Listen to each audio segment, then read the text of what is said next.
তো হ্যালো বন্ধুরা, কেমন আছো? আশা করি সবাই ভালো আছো। আর নতুন হয়ে থাকলে প্লিজ সাবস্ক্রাইব করে দিও।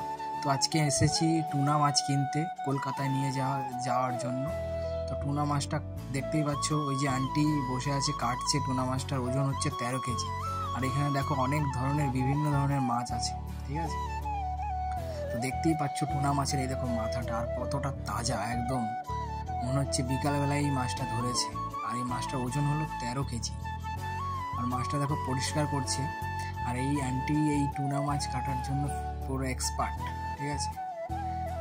তো তোমরা যদি নতুন হয়ে থাকো প্লিজ সাবস্ক্রাইব করে দিও। আর কে কে এই টুনা মাছ খেতে পছন্দ করো প্লিজ কমেন্ট করো। আর এই দেখো টুনা মাছের ফেলে বের করছে, ফেলে, ঠিক আছে? টুনা মাছের ফ্লে বের করছে। আর টুনা মাছটা দেখো কি সুন্দর, একদম ফ্রেশ, ঠিক আছে? আর তোমরা কমেন্ট করো কার কার টুনা মাছ খেতে ভালো লাগে। আন্টি দেখো কত সুন্দরভাবে টুনা মাছটা কাটছে। আর এখানে বিভিন্ন ধরনের মাছ পাওয়া যায়, টুনা মাছ বলে না, অনেক ধরনের মাছ পাওয়া যায়, সামুদ্রিক মাছ। আর এই মাছটা আমরা এখন কেটে ফ্রিজে আইস করে নিয়ে যাব কলকাতায়।